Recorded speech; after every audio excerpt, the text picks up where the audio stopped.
Hello साथीहरू, हेर्नुस् त हामीले यहाँ रिबनको फुल बनाउन लागेका छौँ। यो फुल चाहिँ हामीले यसरी जोडेर बनाउने हो। टुक्रा टुक्रा टुक्रा जोडेर टुक्रा जोड्नको लागि हामीले यसरी रेडी पार्यौँ। अनि यसरी टुक्रा जोड्यौँ। पहिलो लटको पहिला यसरी टुक्रा जोड्यौँ। यसरी जोडिसकेपछि यसलाई यस्तो आकारमा भयो। अब यसरी फेरि हामीले दोस्रो लेयर जोड्यौँ। अनि दोस्रो लेयर जोडिसकेपछि यति राम्रो देखियो, हेर्नुस् त।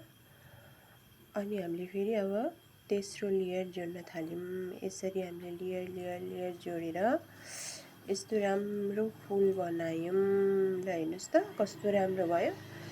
ल हजुरहरूलाई चाहिएमा चाहिँ सम्पर्क गर्न सक्नुहुन्छ। कपालमा लाउँदा पनि यति राम्रो देखिया कि यो बिहे पार्टीहरूमा लगाउन एकदम राम्रो हुन्छ। त्यही भएर अर्डर गरिदिनु होला। हस् त, धन्यवाद।